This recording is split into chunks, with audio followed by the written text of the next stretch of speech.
వారణాసిలో ఘనంగా మోడీ నామినేషన్కు బీజేపీ ఏర్పాట్లు చేసింది. ప్రత్యేక విమానంలో వారణాసికి చంద్రబాబు బయలుదేరి వెళ్లారు. ఇప్పటికే చేరుకున్న పవన్ కళ్యాణ్ ప్రధాని మోడీ నామినేషన్ కార్యక్రమంలో పాల్గొన్నారు. ఇరువురు నేతలు అనంతరం నిర్వహించిన ఎన్డీఏ బహిరంగ సభలో ప్రసంగిస్తారు. వారణాసిలో ఘనంగా మోడీ నామినేషన్కు బీజేపీ ఏర్పాట్లను చేసింది.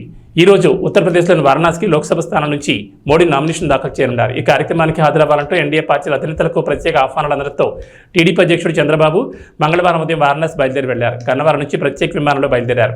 మోడీ నామినేషన్ కార్యక్రమం తర్వాత ఎన్డీఏ పక్షాల బహిరంగ సభలో చంద్రబాబు మాట్లాడారు. సాయంత్రం తిరిగి ఆయన విజయవాడకు బయలుదేరతారు. కాగా మోడీ నామినేషన్ కార్యక్రమానికి హాజరయ్యేందుకు జనసేన చీఫ్ పవన్ కళ్యాణ్ సోమవారం రాత్రి వారణాసి చేరుకున్నారు.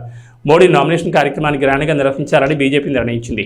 ఇప్పటికే ఎన్డీఏ పార్టీల అధినేతలకు ప్రత్యేక ఆహ్వానాలు అందాయి. ఇందుకు సంబంధించిన ఏర్పాట్లు స్వయంగా కేంద్ర హోంమంత్రి అమిత్ షా, ఉత్తరప్రదేశ్ సీఎం యోగి ఆదిత్యనాథ్ దగ్గర నుండి చూసుకున్నారు.